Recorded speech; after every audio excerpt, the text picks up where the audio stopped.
Good afternoon, everyone. Official Cobh on Cobh. Here we are again, back here after maybe a 3-year absence. Good to see old friends back. It's nice to acknowledge indeed Niall, son of late Jimmy Halligan, our chairman, ex-vice chair of our own committee. So it's nice to see you here. Today's ceremony, obviously, some of you were there yesterday. It's about the proclamation of 1916, obviously, and to lay a reed on the graves of Captain James Ahern and James Gavin. So we thought this year, while we read the proclamation, that we focus on what happened to the Cobh men in Clonmouth. As you know, because of COVID, we couldn't do the 100-year celebration over there. We tried to do our own little thing here on a terrible day. So we will get Kieran to give a brief account of the events of Clonmouth and what happened that led to these men lying where they are today. So we begin with the proclamation. The proclamation of Public Ahern, the Provisional Government of the Irish Republic to the people of Ireland, Irish men and Irish women, in the name of God and of the dead generations from which she receives her old tradition of nationhood, Ireland, through us, summons her children to her flag and strikes for her freedom. Having organised and trained her manhood through her secret revolutionary organisation, the Irish Republican Brotherhood, and through our open military organisations, the Irish Volunteers and the Irish Citizen Army, having patiently perfected her discipline, having resolutely waited for the right moment to reveal itself, she now seizes that moment, and supported by our exiled children in America and by gallant allies in Europe, but relying in the first on her own strength, she strikes in full confidence of victory.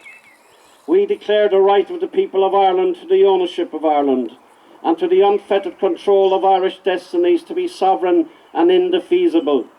The long usurpation of that right by a foreign people and government has not extinguished the right, nor can it ever be extinguished except by the destruction of the Irish people. In every generation, the Irish people have asserted their right to national freedom and sovereignty. 6 times during the past 300 years they have asserted it in arms. Standing on that fundamental right, and again asserting it in arms in the face of the world, we hereby proclaim the Irish Republic as a sovereign, independent state, and we pledge our lives and the lives of our comrades in arms to the cause of its freedom, of its welfare, and of its exaltation among the nations. The Irish Republic is entitled to and hereby claims the allegiance of every Irishman and Irish woman.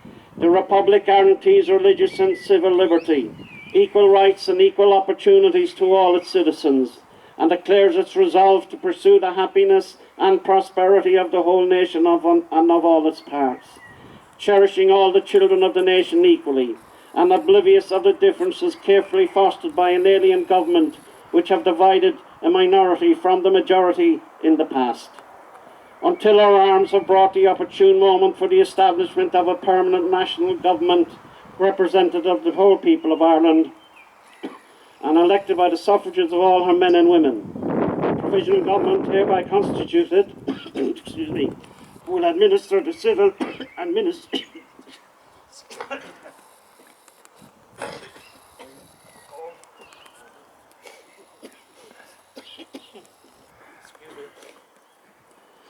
the civil and military affairs of the Republic in trust for the people. Sorry, can you turn around and speak there? Sorry about that, lads. We place the cause of the Irish Republic under the protection of the Most High God, whose blessing we evoke upon our arms, and we pray that no one who serves that cause will dishonour it by cowardice, inhumanity, or rapine. In this supreme hour, the Irish nation must, by its valour and discipline, and by the readiness of its children to sacrifice themselves for the common good, prove itself worthy of the august destiny to which it is called. Signed on behalf of the Provisional Government, Thomas J. Clark, Sean McDermott, Thomas McDonough, Pádraig Pearse, Eamon Kent.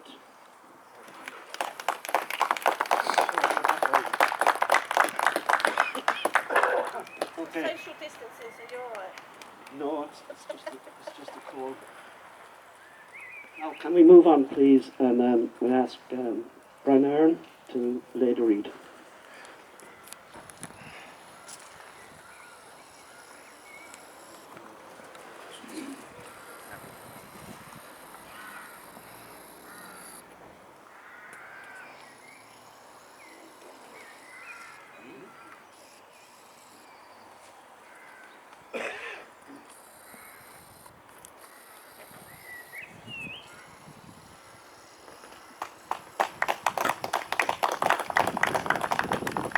Can we stand for a minute's silence, please?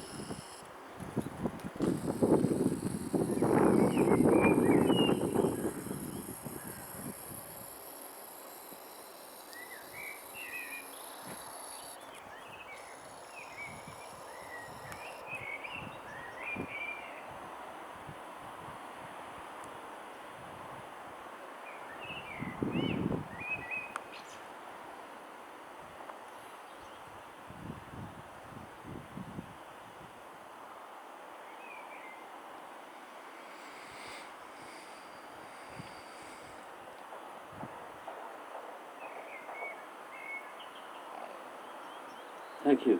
We continue now with Cairden and the story of Clonmalt.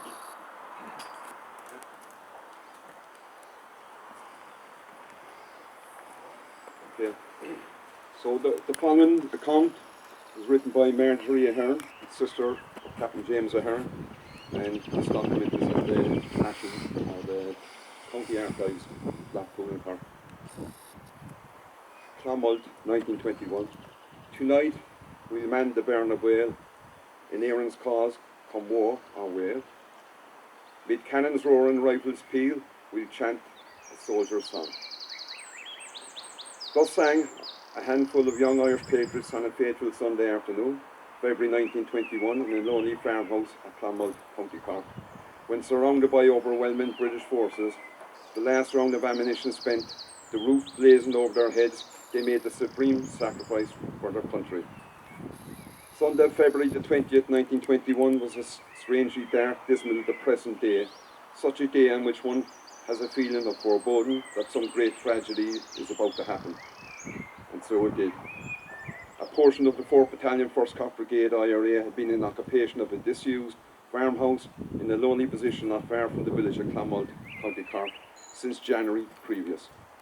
They were mostly young men or boys who had been taken an active part in the fight for Irish freedom. On that account, were being harried and hunted by the Crown forces for the purpose of imprisonment or worse. They were therefore compelled to leave their native towns and band together in what was then known as a flying column. The name of the 16 members of the flying column present at Clonmalt on that fateful Sunday afternoon are as follows: Richard Hegarty, Christopher Sullivan, Joseph Morrissey, Michael Hallahan, Jeremiah Ahern, John J. Joyce, Michael Desmond, David Desmond, Donald Dennehy, Liam Ahern, Patrick Higgins, Patrick Sullivan, James Glavin, Maurice Moore, and Jack O'Connell and J.P. Ahern. The latter two having been only a bare week in the column when the tragedy occurred.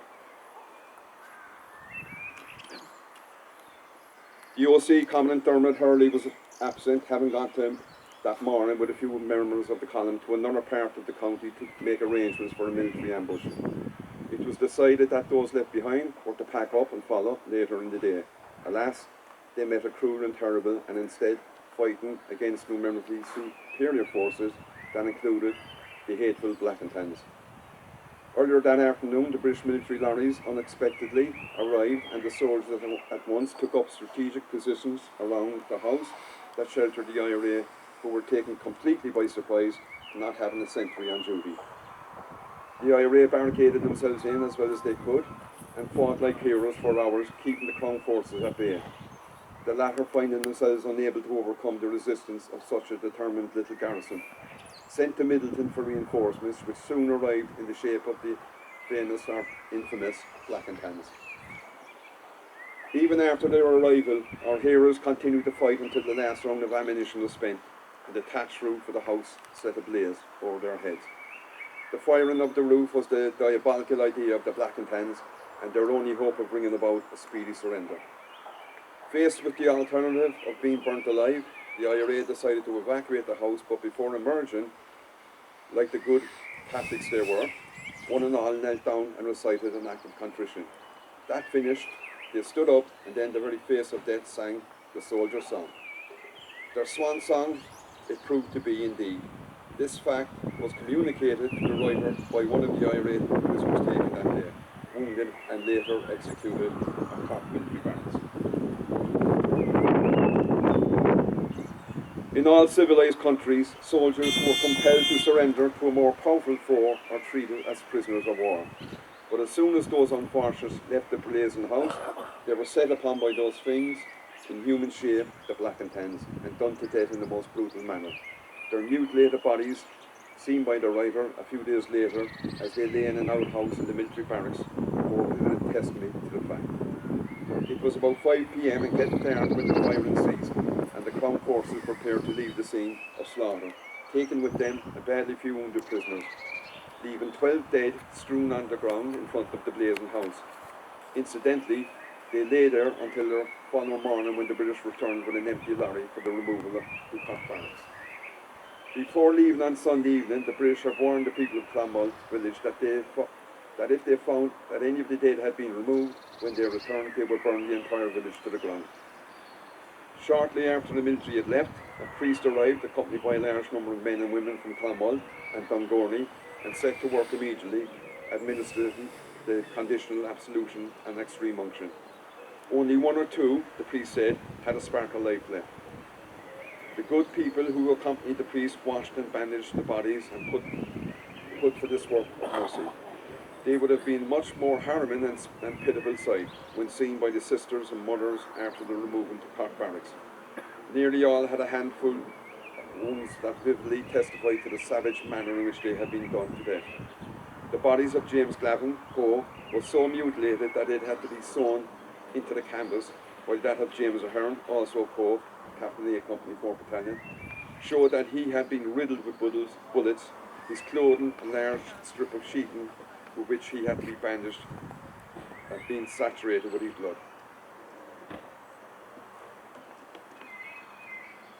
It was indeed a harrowing sight for the sisters and mothers when they were permitted to see the poor youths lying motionless on the floor of the outhouse, their mouths falling, their eyes wide open, staring with the expression of great horror.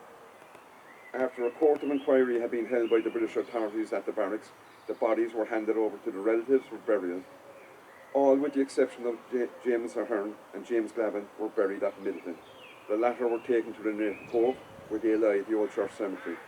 Some time afterwards, Maurice Moore and Patrick O'Sullivan, also of Cobh, were tried by court-martial and executed at Cobh military barracks, their bodies being buried in quicklime. On the eve of the execution, Patrick O'Sullivan told his mother that he was perfectly happy to die for Ireland and was longing for the morning when he would go to join his comrades who would fall in at Clonmel, as he did not wish to live after them. His mother told the writer afterwards that he had the rapt look of one already in heaven, when he said to her that even if he allowed to go free, he would far prefer to die for Ireland and join his comrades in heaven. Not so long afterwards, the informer who had betrayed the whereabouts of the Clonmel column to the British authorities was discovered and arrested by the IRA. He was tried by court-martial, found guilty and sentenced to death. And before his execution, he confessed to having received £30 for his information. A tight account of the court-martial and execution was received by the relatives of those who died as a result of this base creature's treachery. Thus dies, after a heroic fight, a little band of dauntless Irish youths that the soul of Ireland might live. The odds were dead against them from the start. Their OC, Dermot Hurley, and other senior officers were absent, and not having seen a sentry posted, the British had been able to creep up and surround them, almost before they were aware of it. The whole tragedy was the result of the treachery of a degenerated British ex-serviceman, who, although Irish himself, was base enough to betray his countrymen for the paltry sum of £30. thus we leave them to sleep in peace. When the future age shall find thee, dauntless still and unidentified. Men of Ahern, oh remember, 'twas for Ahern's sake we died. Marjorie M. Ahern. Thank you.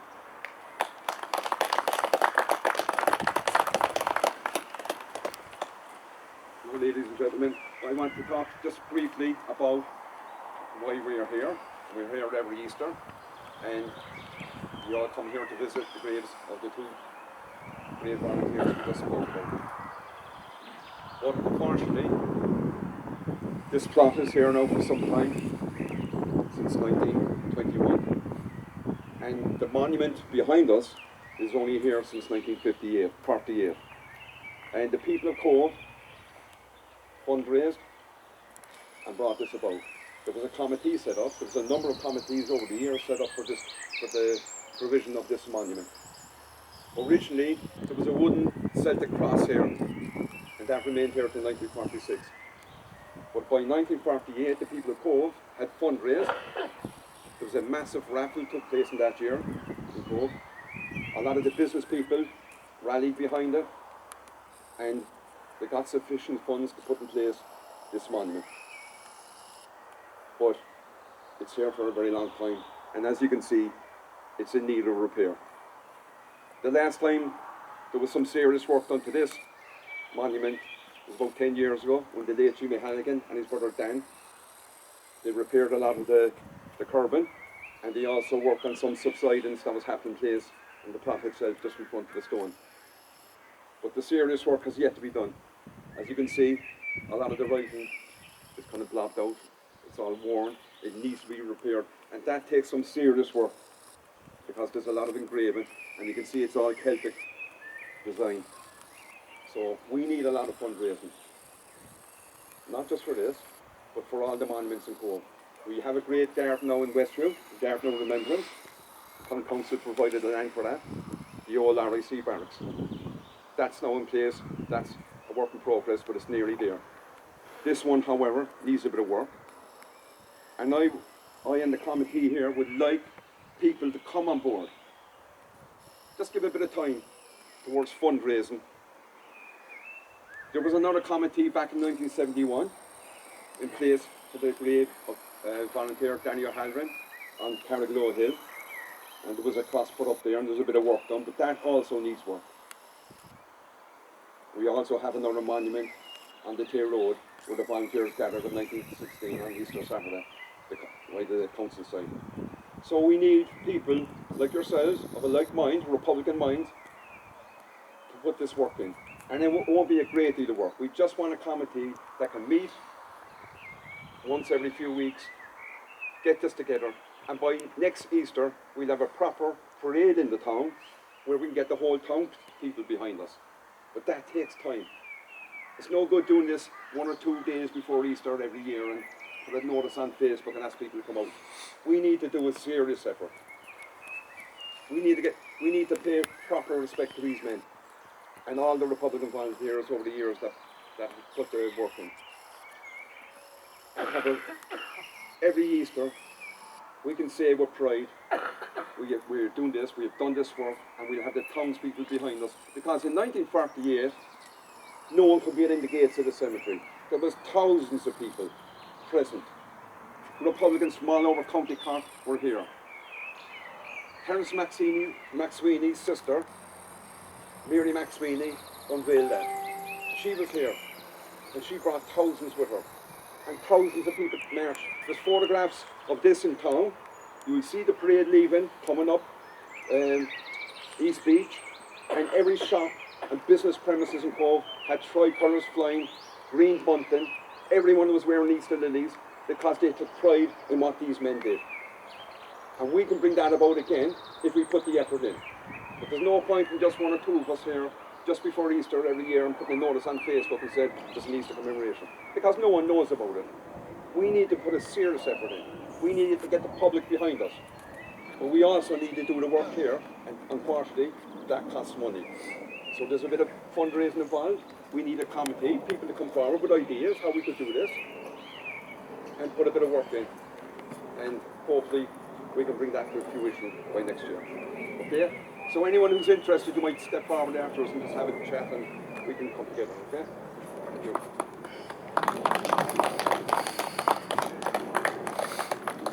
Right, so just before we finish up, I know I was talking to one or two of you there earlier. It's not a simple job to just clean the stone. We had someone look at it who's 50 years in this business, and he's cleaned stones here, he's cleaned stones out in Ballymore for us. And he says he can clean it, but the whole writing on it has to be redone. He couldn't do it himself. He said you need a master mason, so it's going to cost quite a lot of money. So we have to do it. And I think there is another reason why this monument is so important. And I believe if it was in any other town in East Cork, that one of the men that's buried here, Captain James Ahern, would be eulogised forever. Remember, while he was on the run, he made sure he got into Cobh on the 2nd of July in 1920, when the name was changed from Queenstown to Cobh. And as far as I can research, or anyone can research, he was the only elected representative in the country to be killed on active service in the War of Independence. So this is a very, very important monument. 1948, okay? If we can do it now, maybe in 100 years' time it is still standing proud, and there will be people to follow on from us. So thank you very much indeed. So as Kieran said, please come and talk to us, or have a look on Facebook. Make contact with us on Facebook and the Cobh 1916 Commemoration Committee page, and we can chat to you there. So stay true to the cause, and Fobloch the Boo.